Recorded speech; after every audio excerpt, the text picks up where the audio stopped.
Glória a Deus. Também quero cumprimentar todos os irmãos com a paz do Senhor. Amém? Deixa eu aproveitar a posição de vocês. Vamos abrir as nossas Bíblias no livro de Mateus, capítulo de número 8. Enquanto você procura, quero dar um bem-vindo para os nossos irmãos que estão nos visitando. Estou vendo a minha mais nova ovelha, que é a irmã Senir, batizou faz pouco tempo comigo, lá no Jardim das Flores. Está aí, irmã Sueli, irmão Jorge. Uma alegria ter essa família aí, 80 anos, cheia de vigor, cheia de alegria. É muito bom ter conosco aí essa família abençoada. Quem mais? Tem mais alguém que está nos visitando aqui? Deixa eu ver. Os demais são todos daqui? Oh, que bom. Bebeu da água, gostou, né, irmã Ivone? Bebeu da água, gostou e voltou novamente. É uma alegria para nós. Ficamos felizes, e a Bíblia diz em João, nas epístolas, que se nós ficamos felizes, muito mais Deus, tá? Então Deus com certeza tem uma bênção para a sua vida. Amanhã, irmãos, pela manhã, nós temos uma consagração fantástica aqui, às 8h30 da manhã, né? Ali na sala 12, o cantinho do milagre, o cantinho de você receber aquela causa impossível. Gosto muito de consagração, já vi Deus fazer muito milagre. Então amanhã, a partir das 8h30, ali na sala 12, uma grande consagração. E essa consagração está com muitos anos na sala 12. Mas eu quero que Deus faça algo grande, que nós tenhamos que vir para dentro do templo, porque fique pequeno a sala 12. Amém? Tá? Quem tiver condição, não estiver trabalhando, tire esse tempo para Deus, porque vale muito a pena. É momento de respostas de dificuldades, de soluções para as nossas vidas.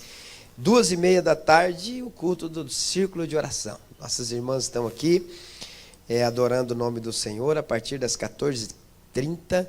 Quinta-feira do Milagre voltou, né? Agora quinta-feira retorna, campanha Clama a mim e responder-te-ei. Nessa próxima quinta-feira agora, Quinta do Milagre, está na direção aí da irmã Luzia, da irmã Paula, desse povo abençoado. E domingo, um grande culto de ações de graça pelo aniversário do programa É Tempo de Colheita. Vai estar um homem de Deus aqui lá da Bahia, o pastor Gideone Campos. Não dá para faltar. Domingo próximo, aniversário do programa, e estaremos adorando o Senhor aqui conosco, o pastor Gideone Campos, irmãos. E o nosso pastor Isaías passa bem, graças a Deus, está bem de saúde, conversei com ele hoje. Eu acredito que domingo ele estará aqui, eu acredito. Se não, segunda-feira. Porque segunda começa uma semana de consagração aqui também na sede, a semana toda, de manhã e à noite, tá? Segunda-feira de manhã haverá 2 ministrações até às 11h30, até às 11h50. Segunda, terça, quarta, quinta e sexta. E daí à noite, todos os dias teremos aqui também, até quinta, né, de manhã, né? Maravilha. Então é até quinta-feira, né? E à noite aqui nós teremos a presença do pastor José Polini, irmão, trazendo aqui grandes ensinamentos da palavra de Deus. O ano passado foi extraordinário, né? Eu estive aqui todos os dias, foi maravilhoso. Então são esses os trabalhos que nós temos aí no decorrer dos dias, que são bênção para a vida de todos nós. Mateus capítulo de número 8, nós vamos começar hoje, aquele estudo que eu prometi para os irmãos. Um estudo sequencial, lógico que terça-feira que vem não vou dar esse estudo, que vai ser o pastor Polino, mas na outra terça damos continuidade. São 3 terça-feiras que nós estaremos falando sobre valores reais da vida. Vamos ver se a gente realmente está fazendo a coisa certa ou se estamos meio desvirtuados. O que realmente tem valor na nossa vida. Então nós vamos falar 3 terça-feira, vai dar uma média de 12 valores. Uma média de 12 a 15 valores que nós estaremos falando. Mateus capítulo de número 8, versículo de número 1. Todos os irmãos encontraram? Amém.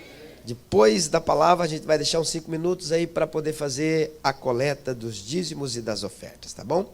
Ora, descendo ele do monte, grandes multidões o seguiram.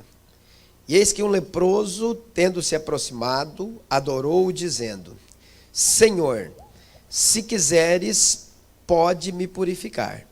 E Jesus, estendendo a mão, tocou-lhe, dizendo: quero, fique limpo. E imediatamente ele ficou limpo da sua lepra. Ora, descendo ele do monte, grandes multidões o seguiram. E eis que um leproso, tendo se aproximado, adorou, dizendo: Senhor, se quiseres, podes me purificar. E Jesus, estendendo a mão, tocou-lhe, dizendo: quero, fique limpo. E imediatamente ele ficou limpo da sua lepra. Vamos orar? Pai, em nome de Jesus, Pai, muito obrigado, querido Espírito Santo, Deus Todo-Poderoso, Deus Santo. Quero pedir mais uma vez a tua ajuda, o teu auxílio, meu Pai amado, a tua presença. Pai, que o Senhor mais uma vez leve cativo, meu Pai, todo pensamento, meu Pai. Que tudo, meu Pai, que trabalha no mundo sobrenatural, espiritual, para tirar a produtividade da sua palavra, seja eliminado, seja destruído, seja arrancado do nosso meio. E que a tua palavra, meu Pai, encontre o endereço certo pela qual ela está sendo enviada. E que ela permaneça em nós, meu Pai, achando guarida dentro dos nossos corações. E no momento em que houver necessidade, que ela flua dentro de nós. E assim nós venhamos a praticá-la para obtermos o sucesso espiritual e o sucesso secular, meu Pai. Senhor, continue aqui nessa noite, querido Espírito Santo, realizando o teu querer e a tua vontade, ao que todos nós te pedimos e te agradecemos, certos da tua resposta, no nome santo de Jesus, e os que concordam comigo dizem amém. Amém. Tome o teu assento.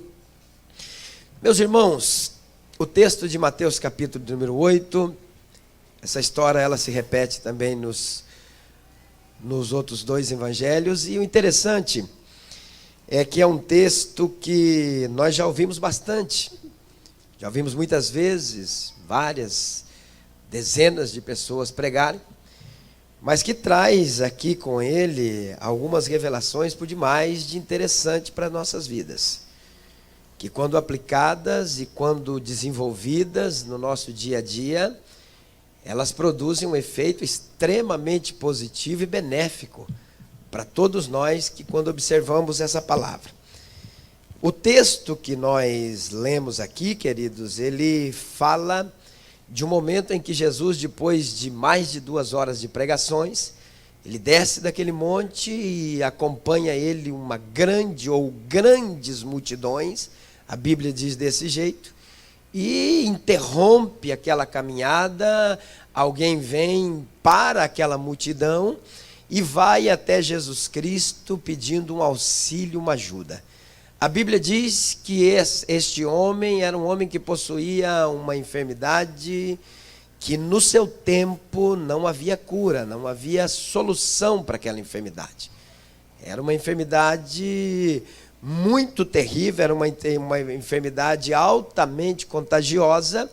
Então a lei da época, a própria lei daquele tempo dizia que se uma pessoa que tinha a lepra entrasse no meio onde a população estava, ele deveria entrar gritando: eis que eu sou impuro, ou eis que eu sou leproso. Ele precisava gritar em alta voz, porque senão alguém poderia facilmente pegar uma pedra e apedrejá-lo. Ninguém seria preso se fizesse isso, era algo que a lei liberava para poder fazer. A lepra é uma doença que, infelizmente, ela trazia uma consequência na vida da pessoa contagiada de uma forma terrível, porque a lepra, ela ia comendo, ia tirando pedaços daquela pessoa, literalmente, caía ponta do dedo, caía ponta do nariz, caía pedaços da orelha. A lepra era uma doença terrível, uma doença que ela deformava mesmo, ela literalmente ela despedaçava o ser humano. Era uma doença que, quando diagnosticada, eu acredito que trazia um profundo desespero à pessoa que a adquiria. É como um câncer que o médico olha para a pessoa e diz assim: olha, você está com câncer extremamente agressivo e a gente não pode te enganar.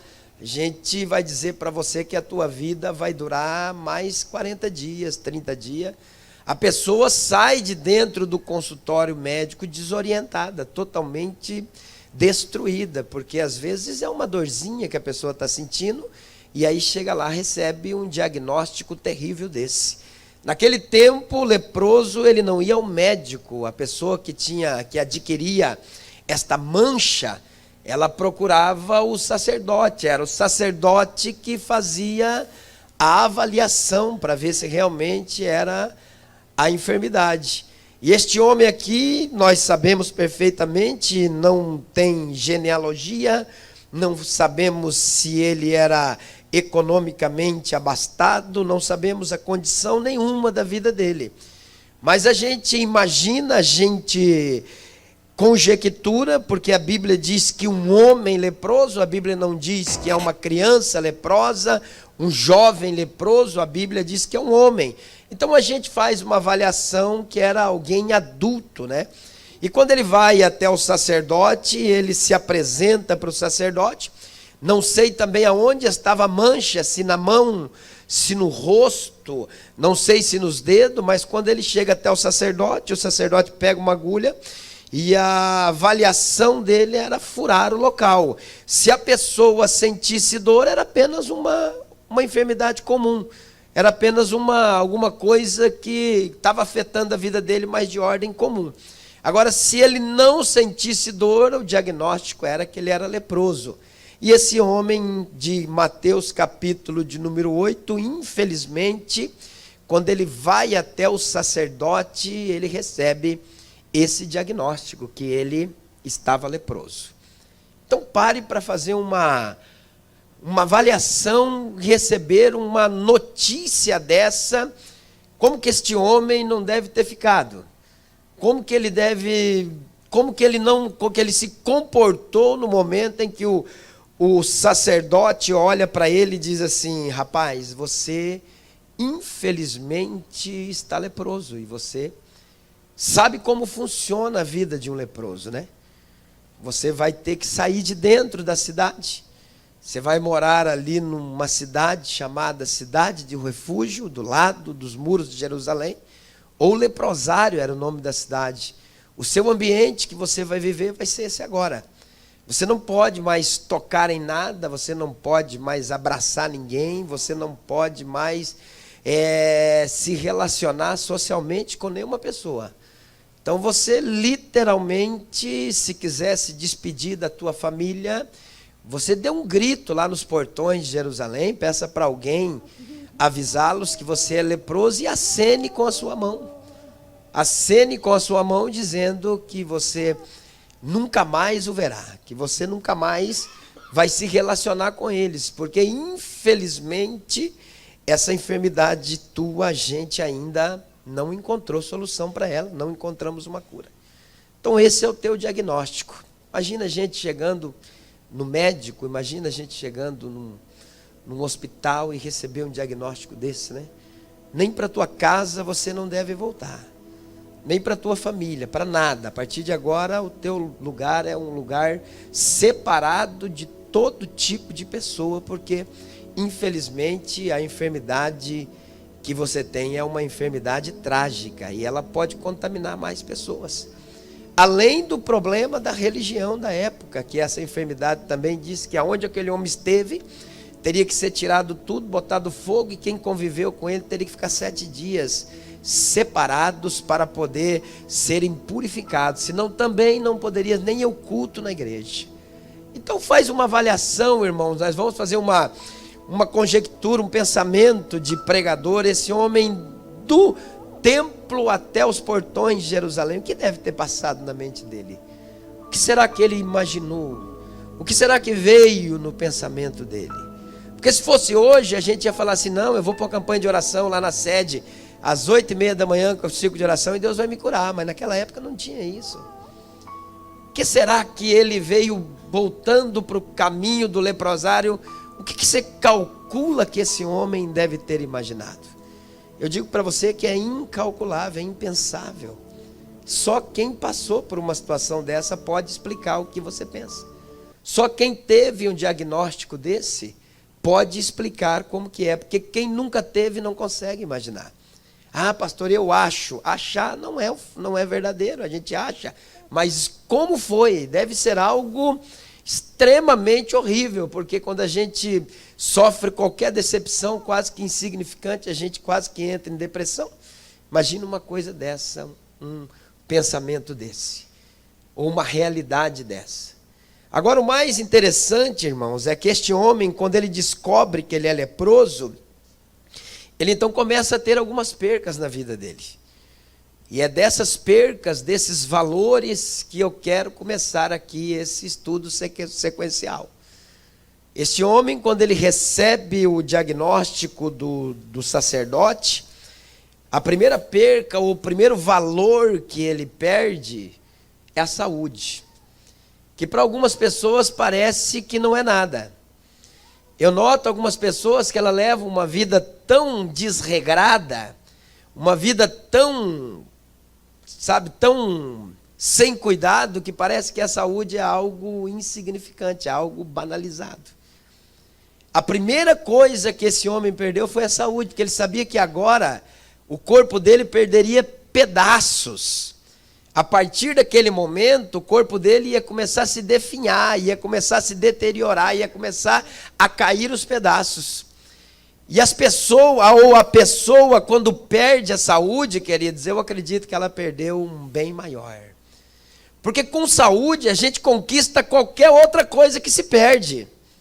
Se você perder todo o teu império financeiro, se você tiver saúde, você pode correr atrás para conquistar de novo. Não é verdade? A saúde na nossa vida, ela é um pilar. Ela é algo que nos motiva a continuar caminhando. A gente olha no espelho, eu perdi tudo que eu tinha de bom, mas eu tenho saúde e vou correr atrás. Mas agora, se você olhar, querido, e ver que você está limitado, que você não tem possibilidade nenhuma de correr atrás de percas ou de manter os ganhos que você tem, com o que fazer? Porque o interessante, queridos irmãos, a gente precisa avaliar, é que às vezes a gente não valoriza algumas coisas, a gente não dá o determinado valor ao que é certo e acaba banalizando aquilo que nós temos. Para imaginar uma pessoa, meu querido irmão, que olha para a sua casa, olha para dentro dos seus armários e vê aqueles armários repletos de alimento, que tem tudo o que ele deseja, o que o coração dele almeja, o que a mente dele sonha. Ele olha assim, está tudo diante dele, e ele não poder se alimentar daquilo, não ter condições. Se coloca no lugar de uma pessoa dessa, dela olhar, chegar perto de um açougue e ver as melhores das carnes, picanha e não sei mais o que lá, e ele olhar e literalmente ele não poder se alimentar daquilo. Você já parou para imaginar quando a pessoa perde a saúde? Você quer ver um negócio interessante? Você chegar em uma casa extremamente luxuosa, coisa linda, o povo de Deus merece uma cama daquela, desses colchões magnéticos, aquela coisa que a gente, olha, é coisa do céu aquilo lá. Quando você está muito cansado, aquele negócio treme tudo, com 10 minutos você já está todo relaxado. Mas você já pensou você ter um negócio desse lá na sua casa e você não ter sono para dormir em cima? Não poder dormir daquilo lá? Já parou para imaginar? Não poder usufruir daquilo lá? Só olhar para aquilo, ou só admirar aquilo lá e não ter condições nenhuma de colocar a cabeça em cima do travesseiro, querido, e poder passar uma noite maravilhosa de sono? Já parou para pensar? Os celeiros cheios, mas não ter fome para se alimentar? A cama maravilhosa e não ter sono para poder dormir? Já parou para dar uma avaliada? Você já parou para pensar, meu querido irmão, o que vale você ter uma conta bancária daquele tipo assim, que não falta nada? Como é que é o nome daquele cartão que o povo tem? Black? Tem um tal de um cartão Black aí que é ilimitado, não é mesmo? Você pode usar onde for, a hora que quiser. Você tem um desse, jovem? Tinha? Que coisa boa. Sabe, é um negócio fora do comum. Você pega aquilo ali, você chega com aquele cartão, aonde você chegar, aquilo ali nunca vai dizer assim, saldo insuficiente. Nota-se que eu já passei por essa situação, né? Saldo insuficiente, nunca vai ter. Mas o que adianta você ter uma conta dessa aí, sabendo, queridos irmãos, que o máximo que você pode ter é um pedestal do seu lado, com um líquidozinho do lado, pingando 24 horas por dia? Adianta alguma coisa? Vale alguma coisa esse tipo de situação? Adianta ter um cartão Black se a gente não pode sair de um leito, muitas vezes, de um hospital? Que valor tem isso? Só quem está lá dentro, irmãos, é que conhece, é que sabe realmente o valor que essas coisas efêmeras têm. E eu vejo gente se matando por causa disso. Eu vejo gente abandonando Deus, eu vejo gente saindo da igreja, eu vejo gente literalmente correndo atrás do vento. Então a primeira grande perca desse homem aqui, meus queridos irmãos, foi a saúde. Eu coloquei aqui também o que vale uma casa cheia de luxo, se o ambiente onde o enfermo fica é 2x2. Pode notar, pode ser o cara mais rico, a casa mais luxuosa. O cara caiu doente, ele vai para um quartinho 2x2. Pega uma cama lá de hospitalar, coloca lá do lado, um arzinho do lado, e ali fica o cara o resto dos dias dele. Pode ter 40 quartos dentro da casa. O ambiente dele vai ser um quartinho 2x2. É sempre assim. Então a saúde não é uma coisinha qualquer. A saúde é algo que tem que ser pensado diariamente. A saúde é algo que tem que ser valorizado. A saúde é algo que a gente precisa investir. A gente consegue fazer uma prestação de carro, 50, 60 parcela de R$1.000 num carro, mas não consegue pagar um plano de saúde de 150. Porque a gente inverte a ordem dos valores. O que é certo, a gente acha que é errado. A gente investe tudo, queridos irmãos, em coisas que são temporais e passageiras e esquece das principais. Só quem já perdeu a saúde é que pode dizer, queridos irmãos, o quanto ela vale. E agora também tem uns veículos aí que não existe igual, né? Tem uns carros aí que a gente anda neles e meu Deus, o que é esse negócio? Eu fui pregar no Paraguai e vieram me buscar com uma tal de Santa Fé, eu acho que é isso, né? Até o nome é de santo. Pensa parecia uma nave, mas parecia um negócio, parecia que não rodava no chão, parecia que estava voando assim, indo assim, ó, sabe? Uma coisa extraordinária. Eu fiquei avaliando aquilo ali e falei, mas como Deus sabe abençoar o povo dele, né? Mas do que adianta uma Santa Fé, irmãos, se a gente não tiver saúde para usufruir de uma coisa dessa? Que adianta? Que valor tem? Se a gente não puder utilizar dessas coisas. O que vale, irmãos? Aquelas roupas de grife, caras, lindas, maravilhosas. E eu não estou falando contra isso, eu estou falando de valores, tá? Mas o que adianta se a gente vai ter que usar, se as pessoas, às vezes, quando perdem a saúde, a única roupa que ela usa é uma bata hospitalar? Que adianta? Então a gente precisa cair a ficha de vez em quando e realmente a gente vê o que tem valor na nossa vida. E um dos maiores valores que você tem é a tua saúde. Cuide dela com muito zelo, com muita força. Eu tenho algumas ovelhas aqui lá do Jardim das Flores que vieram me ouvir aqui hoje, que sabem que eu bato muito nisso. Cuidado com a sua alimentação, irmãos. Eu vou falar muito sobre pecados de conveniência. Todos nós temos a malinha dos pecados de conveniência, aquele que ninguém mexe. Mexer no meu pecado aqui, eu dá tiro. Esse pecado aqui não pode mexer. Poucos pastores a gente vê pregando contra a gula, por exemplo. E é um pecado que vai levar para o inferno. É um pecado que destrói a saúde. É um pecado que literalmente, irmãos, ele vai absorvendo o melhor que nós temos, chamado saúde. Se cuide, a gente precisa valorizar esse tipo de coisa, porque se você tiver saúde, você vai ter tudo. E se você tiver tudo e não tiver saúde, você não vai ter nada. A única coisa que você vai ter é pessoas te visitando dentro do quartinho 2x2 que você não quer. E nem eu quero isso, por isso que eu quero dizer para você que o primeiro valor que eu quero passar para vocês aqui, que este leproso perdeu, foi a saúde. Segundo valor que esse homem perdeu, também de extremo valor, mas de extremo mesmo, e que eu também estou vendo ser banalizado, irmãos, Esse homem, quando ele descobre que ele está leproso, ele perde a família. Irmãos, não adianta você vir falar. Para mim não vai adiantar, irmãos. Vim com conversinha, ela era muito ruim, e não sei o quê, pastor, aquele era o capeta encarnado, o senhor não conhece, e não sei o que lá, e aquele homem, pastor, acho que veio lá do fundo do inferno. Não adianta falar isso para mim, porque quando namorava não era assim. É verdade ou não é? Amém ou não amém? Amém ou não amém? Quando namorava é o príncipe encantado, é a princesa, é a melhor que tem no mundo, não existe igual, Deus abriu a janela do céu, mandou a maior pérola que ela tinha lá dentro e deu para mim.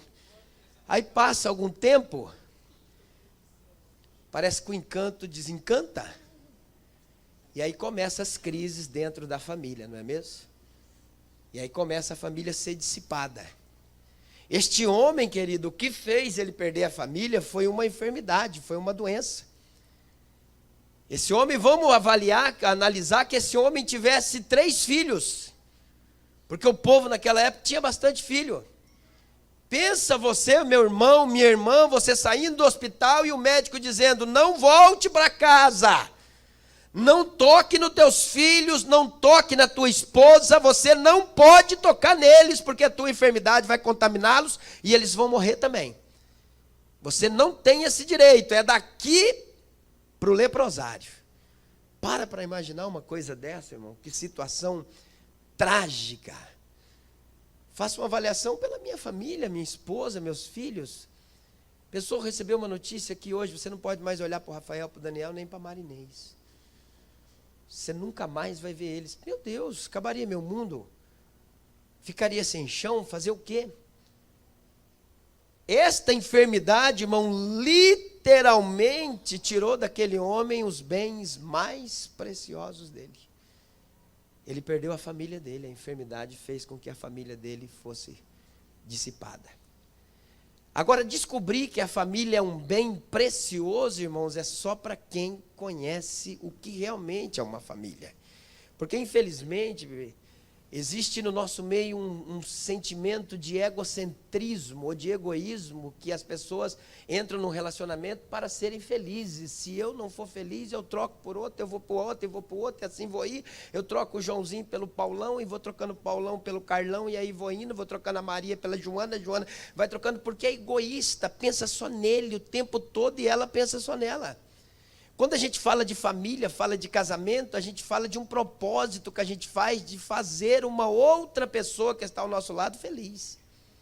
Não é nós que vamos entrar nessa sociedade para fazer a pessoa feliz, é para sermos felizes, é para ela se tornar feliz ou para ele se tornar feliz. A obrigação do cônjuge, a obrigação nossa é trabalhar sempre para que o nosso cônjuge seja feliz. Aí não tem casamento que acabe. Não vai acabar nunca um casamento desse. Porque, irmãos, eu nunca vi alguém responder negativamente quando é tratado bem. Alguém já viu isso ou não? Nunca vi, irmão, me perdoa. Ah, eu tratava bem, mas ele me fez... Não tratava bem, faltou alguma coisa. Porque se não faltar, irmãos, ninguém vai procurar nada em lugar nenhum. O problema é que a gente, nesse desejo egoísta nosso, a gente vai ultrapassando os limites, querendo mais e mais para nós, e a pessoa vai ficando a ver navios. Você quer ver um negócio aqui, bem interessante? Só para os casados. Claro que há exceções, mas qual foi a última vez que você olhou para sua esposa e disse para ela assim, poxa vida, você não sabe o quanto eu te amo. Ó, tem um aqui. Glória a Deus. Mas quantos fizeram isso? Outra coisinha aqui bem interessante, irmão. Qual foi a última vez que você pegou esse filho de 16 anos, 17 anos, essa filha, e deu um abraço nela assim e falou assim, o pai te ama demais. São coisinhas tão insignificantes, tão pequenas, mas a gente não faz, pastor. A gente não faz, a gente não pratica. A gente não consegue levantar pela manhã e dar um beijo na testa da esposa ou dos filhos, dizer, tenha um bom dia, meu filho. Tenha um dia abençoado. A gente corre, corre, corre, corre. Eu vou falar sobre ativismo. A gente corre desenfreadamente e as coisas mais importantes da vida ficam para trás. Qual foi a última vez que você pegou a piazada, falou assim, vamos lá, pai vai levar vocês aí para um campo de futebol, para um cinema, sei lá onde, para uma lanchonete, comer um X. Qual foi a última vez? Qual foi? Ô, pastor, o senhor não conhece a minha correria? Fica correndo. Fica correndo para você ver onde você vai parar. Continua nessa correria aí, ó. Corre mesmo, corre mesmo. Mas se eu não correr, vai faltar lá em casa. Irmãos, a Bíblia diz que Deus, o Deus da Assembleia de Deus, o Deus da tua vida, o Deus da minha vida, Ele supre a necessidade daqueles que confiam nele. Supre. A Bíblia diz que Deus guarda o homem que confia e entrega os seus caminhos para Ele. Família é algo extremamente valioso, irmãos. E eu não posso ser hipócrita de vir pregar para vocês aqui, falar de família e ter minha família toda bagunçada. Eu tenho meus 2 filhão aí, ó, que tá todo dia aí, todo tempo a gente tá junto. De vez em quando a gente faz umas bobagens, vai brincar de lutinha, e eu ganhava todas, agora eu não ganho mais nenhuma. Porque o Rafa tá desse tamanho, o Dani, que é o mais novo, tá mais alto ainda. Mas a gente senta, tá aí a Marinês, a gente conversa, a gente troca palavras, a gente sai junto. Eu levo eles para os locais que eu vou. A gente tem um relacionamento de amigo. Porque para mim não tem nada mais importante do que eles. Então a família, querido, qualquer coisa que eu tenha que traga prejuízo para minha família, eu estou errando na minha caminhada. Tem um dizer que diz que todo sucesso, né? Não adianta todo sucesso do mundo se a família viver em fracasso. E aí eu vou começar a pegar no pé de vocês agora, que eu sei que isso aí vai dar algum probleminha. Porque sempre as pessoas me procuram nas igrejas que eu pastoreio. Casamento não tem 2. Nananina, não. Casamento é um só. Existem algumas formas que a Bíblia diz para contrair um segundo casamento. Mas casamento é um só. A Bíblia diz que o que Deus ajuntou, não separe o... Tem que aguentar essa abençoada aí do teu lado. Tem que aguentar esse abençoado aí do teu lado. Então é melhor se encaixarem, praticarem as coisas comuns da vida, para que vocês possam ser felizes, abençoados. Porque, irmãos, coisa mais terrível que tem, queridos irmãos, é uma pessoa viver longe daquelas pessoas que ela ama.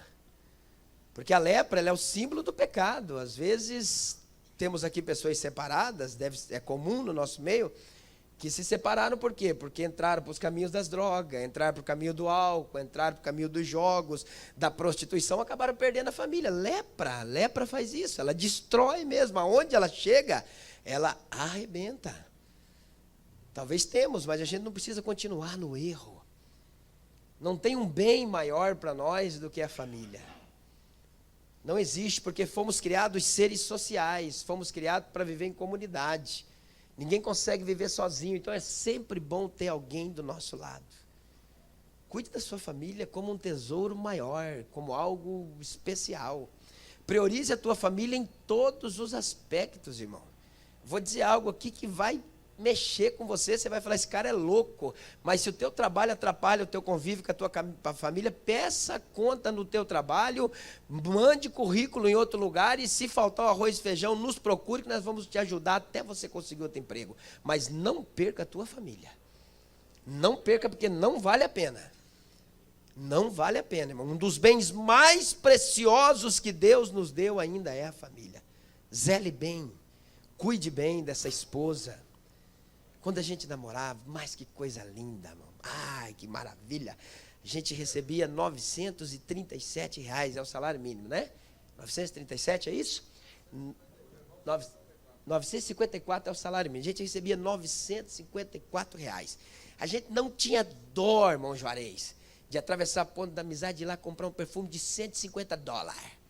Ia passar um mês inteiro quebrado, mas estava cheirosão. O resto que sobrava, ia lá e comprava outro perfume para namorar, dizia aqui, meu amor, ó, tô rasgando. toma aqui, abençoada. A gente consegue fazer coisa no namoro que eu fico avaliando por que depois que casa, que é muito melhor, a gente não faz.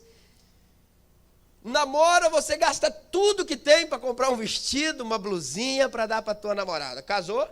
Vai lá, compra um Rexona 9,90, se pagar 15 eu não vou pagar. É assim. Meu cabelo é meio ruinzinho, amor, eu preciso comprar um, como é que é o nome que fala, aquele negócio? Não, shampoo não, aquele outro que é azul, creme. O cara passa na prateleira do mercado. Quanto? 18, você está doida. Poxa vida, não é verdade, não é? Compra um de 5,50, mesma coisa. Mas não dá, tem cabelo que se o creme for de 5,50 vai... Só que a gente desvaloriza essas coisas, gente. A gente começa a deixar para trás isso aí. Não é verdade? Compra mais nada, não dá mais um presente. O pior é que tem uns bonitos e umas bonitas que esquecem até do dia do nascimento da namorada, da esposa. Aniversário da esposa. Rapaz, a esposa chega naquele dia, que tem umas que elas são extremamente sentimentais, né? Elas dependem de uma palavra sempre de aprovação, e não tem nada de errado. E fica esperando, levanta cedo, faz o café, fica toda, né? E aí o cara vai lá, toma o café, sai para o trabalho, ela, puxa vida, mas ele vai lembrar. Ele quer fazer uma surpresa para mim. Ele volta meio-dia, ela fez aquele almoção, tá cheirosa, bonita, ele olha, poxa vida, o que você tem de hoje que você tá toda diferente? Nada, você vai ver. O cara almoça, volta para o trabalho, quando chega às 6 horas da tarde, ela já desanimou. Aí ele volta, vou tomar um banho que eu estou arrebentado, senta no sofá, pega o seu melhor companheiro, que é o controle da TV, e passou o aniversário da esposa. Passou em branco. Poxa vida, não precisava, sei lá, e comprar o presente mais caro. Podia ter passado na rua, pegado uma florzinha no chão, falado, eu não tenho condições de dar um presente, mas quando eu passei, lembrei de você. Trouxe isso aqui para você, para simbolizar o carinho que eu sinto. Meu Deus, morria, desmaiava. Mas a gente acaba esquecendo de coisas pequenas, coisas simples. A gente desvaloriza o que tem valor, irmãos. Família é um bem valiosíssimo. A segunda perca deste homem foi que ele perdeu a família. Não perca a tua família por nada, nem por coisa nenhuma. Não perca, porque não vale a pena. Terceiro bem que esse homem perde, e é por demais de importante, irmãos, esse homem, ele perde o respeito, porque ele agora é um leproso. Não pode mais viver em convívio com a sociedade. Não pode mais participar de reuniões nenhuma. Aonde ele passar, ele vai ouvir essa frase, sai daí, leproso. Senão pega uma pedra aqui e já manda na tua testa, rapaz. Esse homem perde o seu respeito, perde a sua moral. Aquela enfermidade, ela literalmente, queridos irmãos, ela veio e fez com que aquele homem fosse excluído de dentro da sociedade. E eu tenho um irmão que ele é contador, ali na Avenida 3. E ele falou para mim uma vez uma coisa que eu nunca mais esqueci. Muitos anos ele falou, cara, você só tem um bem. Valioso demais. Isso foi o que ele falou. Eu sei que temos mais, mas ele falou, você só tem um bem. Eu falei, qual bem que eu tenho? Teu nome. Perdeu ele, já era. Cuida dele. E ele falou uma coisa que eu achei tão interessante, que ele falou, cuida mais do que a tua vida. Porque nome é um só. Depois que perder o respeito, aí as pessoas começam a banalizar. E essa enfermidade, queridos irmãos, essa lepra, ela literalmente, ela fez com que aquele homem fosse excluído da sociedade, perdesse o respeito às pessoas que estavam do seu lado. Não era como hoje, se tiver um leproso ali com hanseníase, que é o nome da lepra, né? A gente tem hoje a medicina tem um modo de não sei, não cura, mas controla, a gente vai dar força. Não tinha isso aí. Leproso era um cara imundo. Era mais ou menos assim, Deus rejeitou esse cara. Deus não quer mais nada com ele. Era mais ou menos desse jeito. Então, fosse leproso, não tinha mais benefícios nenhum. E quando, irmãos, as pessoas perdem o respeito por nós, irmãos, as coisas ficam complicadas. Quando o nosso nome, irmão, é jogado ao vento ou na lama, as coisas ficam complicadas. E agora eu quero te dar um conselho de pastor para ovelhas. Perca o quanto for necessário em qualquer tipo de negócio. Perca, mas não perca o seu nome. Não perca. O cara está querendo me lesar nisso aí, não sei o que. Não, perca, não tem problema. É melhor perder e continuar com o nome do que ganhar e perder o nome, perder o respeito. A coisa mais triste que tem, irmãos, e é um problema que a gente vê todos os dias, são pessoas dizendo assim: eu não quero fazer negócio com crente. Eu não acredito nisso. Está aí os irmãos que congregavam comigo, não. O cara tem 100 cara lá que deve para ele, 100 cara que não é crente, é lá de outras religiões, tem um crente, dele pega e põe todo mundo no pacote. Eu acho que é assim. Mas o que a gente ouve, irmãos, de pessoas que infelizmente não conseguem cumprir com seus compromissos. Não estou dizendo para você: pastor, eu fui lá, fiz uma conta, não consegui pagar. Não, eu estou falando de gente que foge das responsabilidades. Todos nós temos dívida, pode acontecer da gente ter um problema financeiro, mas o negócio eu estou devendo ali para pastor Ari, me segura aí que eu vou conseguir te pagar. Não é chegar aqui amanhã, eu vejo ele, corto, volta lá na esquina e fujo dele, e aí vou fazendo compromissos e problemas em outro lugar e vou deixar ele para trás. É assim que não pode. É a gente dever lá no mercado e daí cortar a volta do mercado e comprar no outro. E aí, queridos irmãos, o nome da gente, a moral da gente, ela vai sendo destruída. Nossa, nós já perdemos muitas coisas, eu e a Marinês, para não criar problemas, para não criar intrigas, para não ver o nome da gente sendo banalizado. Porque você consegue construir um nome, você demora para construir um nome 20, 30 anos, mas com 20 segundos o teu nome escoa como areia do mar. Esse homem, quando ele tem esse problema, que a enfermidade toma conta dele, literalmente a sociedade o exclui. E não dá para aceitar, irmãos, não dá para aceitar. A gente tem que virar essa realidade. Alguém dizer assim: eu não faço negócio com o pastor José Amorim. Não faço, que aquele cara é ruim de negócio, aquele cara não é honesto, aquele cara não é um cara sincero, aquele cara não é um cara que assume as responsabilidades dele, aquele cara é um cara enrolado. Nós não podemos aceitar isso, porque a Bíblia Sagrada nos proíbe. O respeito, a moral é algo extraordinário. Porque eu vi uma passagem na Bíblia que um homem passava no meio de uma rua e uma mulher dizia assim: aquele ali é um santo homem de Deus. Santo homem de Deus. Vale a pena, irmão, viver de uma forma até em dificuldade, mas ter o nome, a moral e o respeito preservado, do que o nome de Deus ser blasfemado por causa da nossa conduta. Quarta coisa, porque o relógio é nosso inimigo nessa hora, que esse homem perde, eu achei muito interessante, é que esse homem, com certeza, queridos irmãos, ele perdeu a esperança. Vamos entrar no leprosário com ele? O que a gente vê lá dentro do leprosário?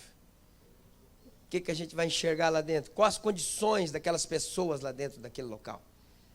Não vai ter ninguém bonito que nem você, desse jeito aí, com esse ternão aí, ó. O que vai estar lá são pessoas envoltas em faixas, sem pedaços, com corpo, com orelha, com dedo, com tudo faltando. Quando o camarada olha para uma situação daquela, o que ele pensa? Que ele ali vai morrer daqui 60 dias. Aquele outro vai morrer daqui 30, aquele outro vai morrer daqui 6 meses, e eu vou morrer daqui quanto tempo? O cara entrou dentro de um leprosário, a primeira coisa que esse homem vai perder, ele vai perder a esperança, irmão. E agora eu preciso falar para você desse valor. Preciso passar para você, porque esse valor é um valor inigualável. O que é esperança? O que você define como esperança? O que você imagine que seja a esperança? Eu vou te definir para você. A esperança é um combustível. A esperança é a gasolina para o automóvel. A esperança é o gás de cozinha para o fogão.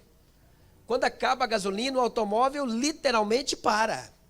Quando acaba o gás de cozinha, a comida ela vai encruar. É assim que fala, irmã Leide? Encruar, né?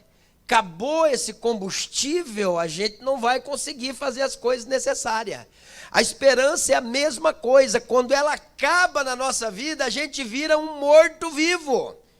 A gente passa a vegetar. É por isso que não são poucas as pessoas que a gente encontra que você só ouve ela dizer assim, eu estou desanimada. Porque acho que ali não tem mais jeito.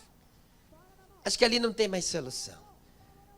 A pessoa literalmente para de viver, ela é um ambulante, como que diz ali, uma pessoa um zumbi. Sabe aqueles filmes de zumbi que a pessoa está morta, mas está caminhando? Sem esperança a gente é mais ou menos isso. A gente é um zumbi. Esperança é o combustível necessário para que você se motive, para que você possa alcançar aquilo que você deseja. Esse homem, quando viu aquelas pessoas leprosas, quando ele entrou dentro do leprosário, no mínimo o coração dele falou, meu Deus, acabou para mim. Ponto final, já não tem mais jeito. Aqui vai ser a minha sentença de morte.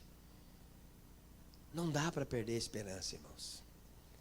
Não dá para perder a esperança, porque dentro da Bíblia Sagrada tem 32 mil promessas para aqueles que creem. Tem 31.700 e alguma coisa de versículo, 33 acho que é. Mas tem 32 mil promessas. Tem 8.303 promessas que são só destinadas para a vida financeira da pessoa, para aquele que gosta muito de ter. É muita promessa para a gente desanimar por alguma coisa, para a gente perder a esperança. É muita promessa para a gente dizer que tal coisa a gente não vai conquistar. O próprio Jesus falou em João 16:33, no mundo vocês terão aflições, mas tem de bom ânimo. É mais ou menos assim, no mundo vocês vão passar por muitas lutas, mas tenham esperança. Continue lutando, continue batalhando, porque para todo tipo de mal existe um ponto final. Para todo tipo. Quando se perde a esperança, irmãos, literalmente a pessoa se transforma em um morto-vivo. Porque ela não vê mais um futuro, ela não vê mais nada adiante, ela simplesmente vive aquele momento. E por perder a esperança, algumas pessoas entram em estado profundo de enfermidades. Algumas pessoas não querem mais sair de dentro do quarto, entram em estado de depressão profunda, precisam depois de avaliação médica, porque perderam a esperança, não conseguem achar que o dia de amanhã vai ser melhor. Às vezes tem uma dificuldade na área, numa empresa, em alguma coisa, na família, e eles acabam sucumbindo, falando não vai ter solução, não conseguem enxergar dias melhores, e essas pessoas acabam se transformando em pessoas enfermas. Marque isso que eu estou falando, é um valor inigualável, esperança. Tudo muda. Põe na tua geladeira lá, tudo muda. Se pegar aqui pessoas aqui que falam assim, rapaz, você já quebrou alguma vez? Já quebrei faz muito. Já fiquei na lona, já fiquei no zero. Já fiquei sem nada. Como é que está hoje? Estou dando a volta por cima, estou dando glória a Deus e aleluia. Procure pessoas. Mulheres que estão sentadas aqui, que falam assim, meu Deus do céu, tinha dia que eu chegava em casa, que eu falava assim, hoje eu vou dar um veneno para ele, vou matar. Vou matar ele hoje de noite. Vou colocar alguma coisa, vou pingar dentro da água, vou deixar ele beber, ele vai morrer.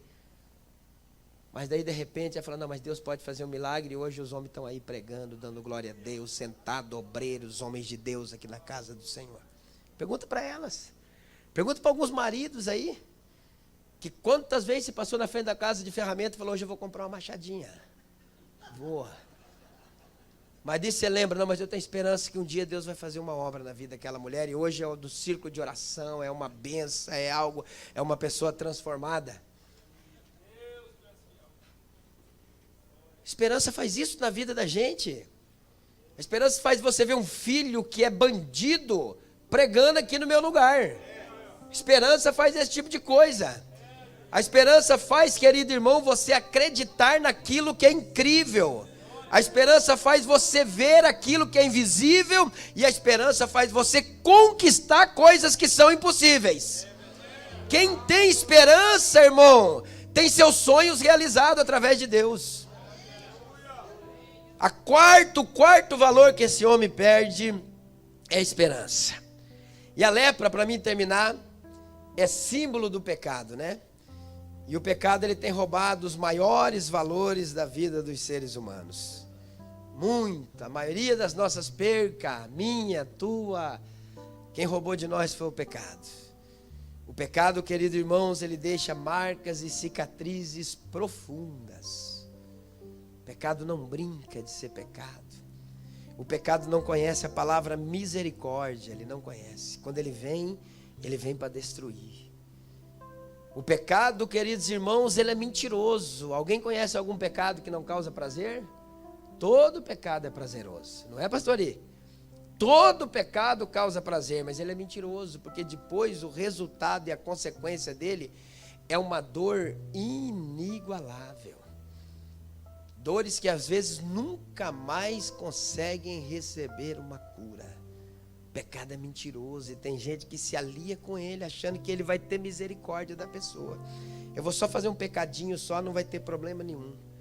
O pecado escraviza. O pecado, quando ele se revela em nós, ele escraviza, ele destrói e ele mata. É isso que o pecado faz.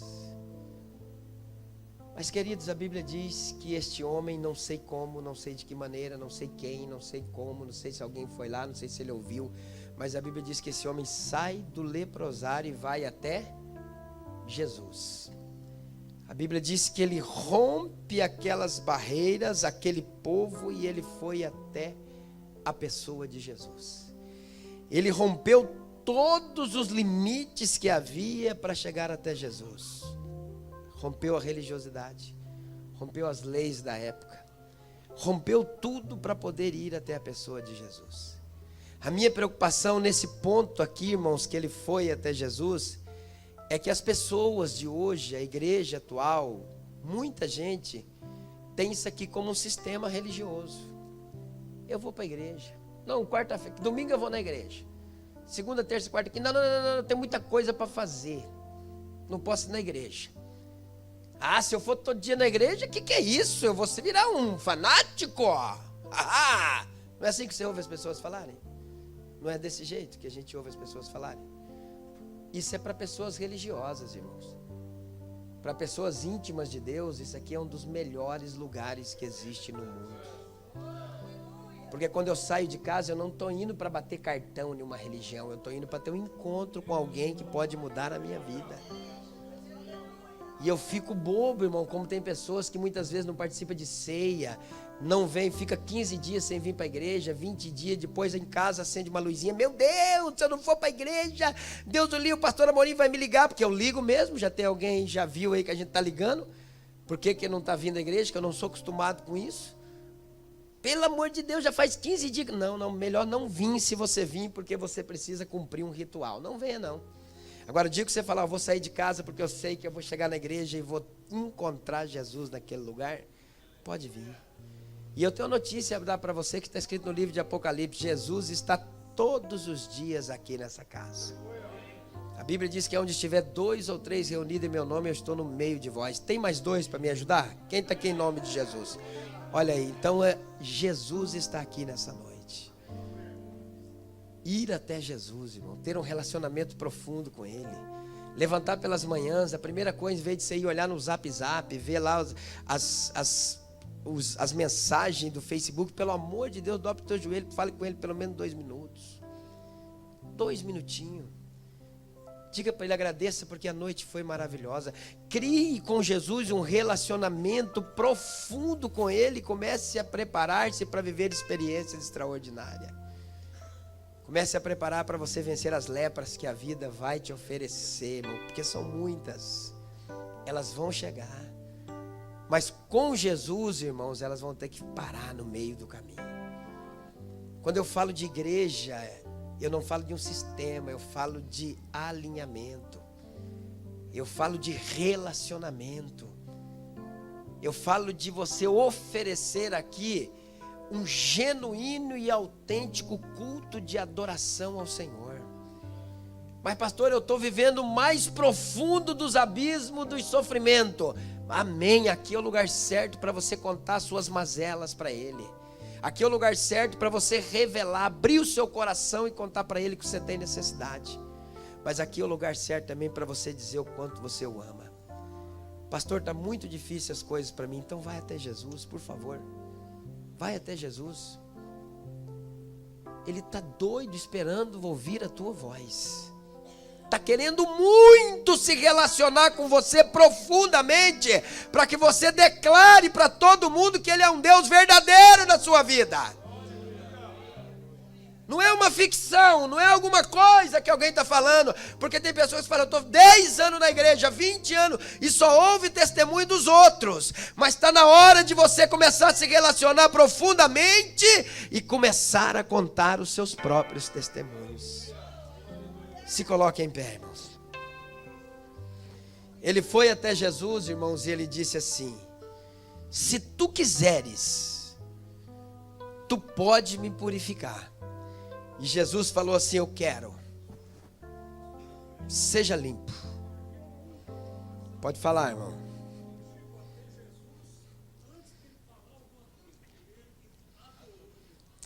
Primeiro ele adorou, quando ele foi até Jesus. Mas quando ele chega lá, Jesus traz uma resposta para ele, eu quero ser curado. Você sabia, eu acho que você não sabe, mas eu vou te dizer, você sabia que o maior interessado em abençoar a tua vida aqui não é o pastor Amorim? Não é essa equipe de obreiros maravilhosa que nós temos aqui no Templo Central, não é. O maior interessado em ver você sair daqui feliz se chama Jesus de Nazaré. Ele disse na palavra dele, todo aquele que o Pai me dá virá a mim. E o que vem a mim de maneira nenhuma eu lançarei fora. Quantos de vocês que já foram até Jesus? Olha que coisa linda. Ele disse no livro de João 6,35, ele disse assim, eu sou o pão da vida. Aquele que vem a mim não terá fome. Quem crê em mim nunca terá sede. Pastor, por que eu sou tão vazio espiritualmente que ainda você não chegou até Ele? Você está só na religião. Você está só no sistema. Mas daqui a pouco você vai ver a manifestação dele de uma forma poderosa. Ele disse no livro de Mateus 11:28, vinde a mim todos vós que estáis cansados e oprimidos, que eu vos aliviarei. Eu quero orar por você. Marca aí alguns valores para a tua vida, tá? Priorize a tua saúde. Gente, morra pela tua família. Morra. Zele pelo teu nome, em nome de Jesus. Cuide disso mais do que todas as coisas que você tem. E nunca perca a esperança, mas nunca, porque você pode falir, quebrar, ir no fundo do poço. Mas se você tiver esperança, sempre no final do túnel, uma luz vai brilhar. Sempre. Eu quero orar por você aqui nessa noite. Coloque a mão no seu coração. Eu quero pedir a Deus a bênção sobre a tua vida. Fale uma palavra para Ele agora. Fale uma palavra de gratidão. Pode falar. Ô Espírito Santo. Se essa palavra te confrontou em alguma parte, diga para Ele, Senhor, eu pretendo mudar. Eu pretendo me relacionar um pouco mais contigo. Eu pretendo ser um pouco mais íntimo do Senhor. Eu pretendo ouvir a tua voz, entender o seu querer, Pai. Participar dos benefícios espirituais que o Senhor tem para todos aqueles que te servem, Senhor. O Icandavia Sou Decai, Duriba Canto, Neve Ascandarabacai. Meu Pai, não deixa o teu povo perder os valores principais que ele tem, Pai. Não deixa nós invertermos os valores, meu Pai querido, não deixa, meu Pai, nós vivemos uma vida dissoluta, Senhor. Mas que o teu povo possa compreender e entender que existem valores, meu Pai, que são imutáveis, que não podem, meu Pai querido e Deus Todo-Poderoso, ser desvalorizados, que não podem ser banalizados, meu Pai, que precisam ser preservados.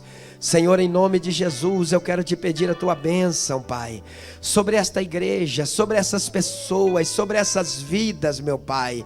O Senhor conhece a cada uma delas, o Senhor sabe, meu Pai querido, da necessidade de cada um dos teus filhos, Senhor. Então quero colocá-los agora, meu Pai, nas tuas mãos e te pedir, meu Pai querido, que o Senhor as cubra com o teu manto de misericórdia, com a tua bondade, e que eles possam viver plenamente a tua palavra. Meu Pai, é o que eu te peço e te agradeço, certo da tua resposta, no nome santo de Jesus. E os que concordam comigo dizem amém. Se assente mais um minuto, por favor. Vai louvar o nome do Senhor alguém?